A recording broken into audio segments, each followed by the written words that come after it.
Il y a ici des gens qui sont là depuis plus de 4 ans. Il y a des enfants qui sont nés ici. Il y a d'ailleurs plus d'enfants en proportion que toute autre catégorie d'âge. C'est donc un message à la fois de soutien et d'intérêt que l'Union européenne, les institutions doivent porter à cette population. De manière générale, il faut que cette question de la prise en charge des migrants, des réfugiés, là il s'agit de migrants, soit une dimension collective, partagée et solidaire.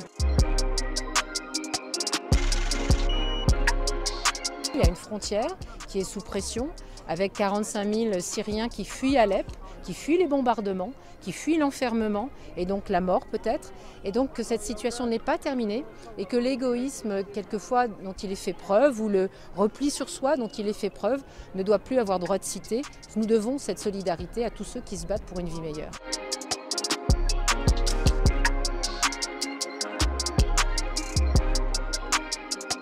En février 2018, le gouvernement français a fait voter un texte sur la bonne application du régime d'asile commun. Mais son titre est trompeur et l'intention était bien d'utiliser le paravent européen pour justifier des dispositions particulièrement critiquables comme la rétention de toute personne concernée par le règlement Dublin, y compris les enfants.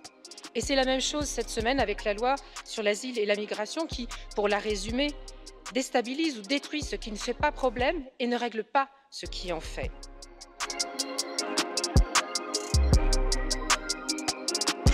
Plus de 2200 personnes se sont tuées en Méditerranée en 2018. Quand les ONG prennent des risques et que les États membres se renvoient la balle, une agence européenne serait la bienvenue pour accomplir ce devoir de sauvetage. Alors, voyez-vous, le Parlement n'est pas la chambre d'enregistrement des volontés du Conseil et nous n'entendons pas nous laisser prendre au piège de cette manipulation qui ne vise pas finalement à avoir une réforme efficace, mais simplement satisfaire les populistes.